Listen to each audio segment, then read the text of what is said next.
तो Cupid chocolate anime की शुरुआत होती है जियांग नाम के एक एवरेज से हाई स्कूल लड़के से, जो कि किसी खास को जानता नहीं और ना ही कोई इसे उतना जानते हैं। स्कूल में आता है, पढ़ता है, जाता है, बस इतना, और इतने में वो काफ़ी खुश भी रहता है। और हमेशा की तरह एक दिन अपने क्लास में बैठा था, लेक्चर अटेंड कर रहा था। उतने में उसके क्लास में आती एक बहुत सुंदर सी लड़की, जो कि एक आइडल रहती है और काफ़ी ज़्यादा फेमस रहती है। और उसे देखते ही क्लास के जितने भी लड़के रहते हैं उनके मुंह में पानी टपकने लगता है और सोचने लगते हैं काश इतनी सुंदर लड़की मुझे मिल जाए, मेरी तो ज़िंदगी ही बन जाए। और वो सुंदर सी लड़की जियांग के पास आती है और शर्माते हुए उसका हाथ पकड़ती है और कहती है मैं तुम्हारे बच्चे की माँ बनने वाली हूँ। और ये सुन के जियांग के पैरों तले से ज़मीन खिसक जाती है और एकदम उसका सिर फट चुका है कि आखिर ये बोल क्या रही है। और आसपास वाले जितने भी बच्चे रहते हैं उसका वीडियो फोटो रिकॉर्ड करने लगते हैं कि देखो देखो ये लड़की क्या बोल रही है, इसने उसे प्रेग्नेंट कर दिया।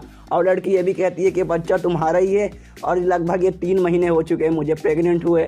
और ये सुन के तो और हालत जियांग की ख़राब हो रही है कि अरे यार मैं तो सलमान खान से ज़्यादा वर्जन हूँ, मैंने तुझे कभी देखा ही नहीं है, मैं तुझे जानता ही नहीं, फिर ये मेरा बच्चा कैसे हुआ। लेकिन वो लड़की बोल रही है कि नहीं ये मेरा ही है। और आसपास वाले जितने भी बच्चे वो जियांग पे गुस्सा करने लगे, एक तो पहली बार तूने ये सब कारनामा भी किया और अब झूठ बोल रहा है कि तू इसे जानता ही नहीं है। और इसके पीछे पड़ जाते हैं इससे पूछने के लिए, इसके सब मारने के लिए। और उस लड़की को लेकर भाग जाता है क्योंकि इसको भी उस लड़की से पूछना है आखिर ये क्यों बोल रही है। और इतने में पूरे स्कूल में बात फैल जाती है कि जियांग नाम का एक लड़का है, उसने ऐसा ऐसा किया, इसलिए उसे जल्दी से ढूंढ के लाओ, वो भाग चुका है। तो इस तरफ जियांग उस लड़की को लेकर एक कोने में पहुंचा है जहां उससे पूछता है आखिर तू क्या बोल रही है, तू पागल हो चुकी है क्या। तो लड़की लेकिन अभी तक उसके सिर से भूत ही सवार है। वो बोल रही है कि नहीं मैं प्रेग्नेंट हूँ और ये तुम्हारा बच्चा है। और ये बच्चा ये बोल रहा है कि मेरा टांग ज़्यादा लंबी नहीं है इसलिए तुम भागो मत।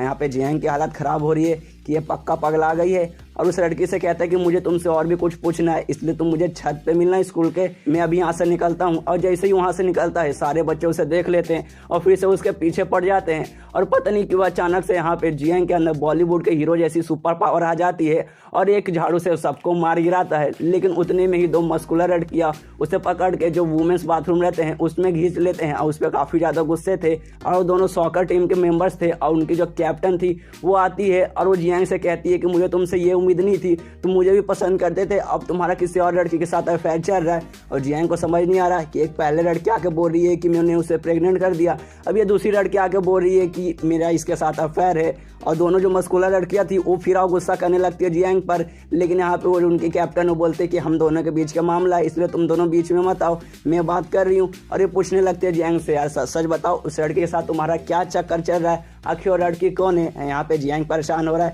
यार ना ही मैं तुझे जानता हूँ ना ही मैं उसे जानता हूँ। लड़की बोली क्या मुझे जानते भी नहीं, और जियांग को मारती भी है। इसके बाद उनका थोड़ा मामला समेटता है बाथरूम में, तो बाहर निकलते हैं। उतने में एक तीसरी लड़की आ जाती है जियांग के पास। अब इसने तो हद ही कर दिया, पहली वाली तो बोल रही थी कि तूने मुझे प्रेग्नेंट किया, ये बोल रही है कि हम दोनों शादी कर चुके हैं और हमारे 2 बच्चे भी हैं और तुम्हारे बच्चे इंतजार करे तुम्हारे घर पे और तुम मुझसे मिलने भी नहीं आए। और ये सुन के जियांग का एकदम हालत ख़राब कि अब ये क्या बोल रही है। और ये यहाँ भी इसे भी बोलता है कि मैं तुम्हें नहीं जानता। तो फिर ये इसे मारने लगती है और कहती है क्या तुम मुझे अब जानते भी नहीं और तुम्हारा 2 लड़कियों के साथ चक्कर भी चल रहा है, तुम बहुत मतलबी इंसान हो। और इतने में जो दूसरी वाली लड़की रहती है और तीसरी वाली लड़की के बीच में झगड़ा चालू हो जाता है कि नहीं वो तुम्हारा नहीं वो मेरा है। और उतने में जियांग वहाँ से खिंचक लेता है, लेकिन जो बाकी बच्चे हैं उसके पीछे पड़ जाते हैं। और जियांग बचते तचते कैसे भी छत पे पहुँचता है स्कूल के, जहाँ वो पहली वाली लड़की रहता है क्योंकि उसने उससे कहा था कि छत पे इंतजार करना। उतने में सारे लड़के और जितने भी बच्चे थे स्कूल वाले सब आ जाते हैं और जियांग पर चिल्लाने लगते हैं कि तुझे बोलना पड़ेगा, तेरा एक साथ 3 के साथ चल रहा है, तो ऐसा कैसे कर सकता है। लेकिन जियांग यहाँ पे समझा रहा है कि नहीं मैं इनको जानता ही नहीं, मैं इनको पहली बार जानता ही नहीं, मैं इनके साथ कर कैसे सकता हूँ कुछ भी, सबको मैं पहली बार देख रहा हूँ। लेकिन कोई भी उसकी बात पे विश्वास नहीं करता, इसलिए जियांग यहाँ पे सोचता है कि मैं खुद की जान ले लूँगा और ख़त्म कर लूँगा। और वो बिल्डिंग से नीचे कूद जाता है। तभी चमत्कार होता है, एक क्यूपिड गर्ल मतलब पिंक बालों वाली एक बहुत सुंदर सी लड़की आती है और पूरा टाइम रोक देती है और जियांग को बचा लेती है। और जियांग पे गुस्सा करने लगती है, क्या तुमने क्यूपिड चॉकलेट खाया है। अब जियांग को समझ नहीं आ रहा कि ये किसके बारे में बात कर रही है। तो लड़की बताती है कल स्कूल के छत के ऊपर एक चॉकलेट था, क्या तुमने वो खाया है। तो जियांग बोलते हैं कि हाँ मैंने खाया था, मुझे भूख लगी थी। तो ये क्यूपिड गर्ल चिल्लाने लगती है, अरे यार वो चॉकलेट जो भी खाएगा वो प्यार में पागल हो जाएगा और तुम किसी लड़की के साथ खाओगे तो वो तुम्हारे प्यार में पागल हो जाएगा और ये किसी के भी दिमाग में उसके प्यार के लिए झूठी झूठी यादें बना देगा। जैसे कि थोड़ी देर पहले साइड क्या बोल रही है कि मैं तुम्हारे बच्चे की माँ बनने वाली हूँ, तुम्हारे 2 बच्चे हैं, अब मेरा तुम्हारे साथ अफेयर चल रहा है। ये सब झूठी यादें हैं जो इनके दिमाग में चॉकलेट खाने के बाद बन गया है। और ये सुनकर जियांग की फट चुकी है। तब उसे समझ आया कि ये सारी लड़कियाँ उसके पीछे क्यों पड़ी है। और यहीं पे ये एपिसोड खत्म हो जाता है। तो मिलते हैं अगले किसी वीडियो में, जब तक के लिए बाय बाय।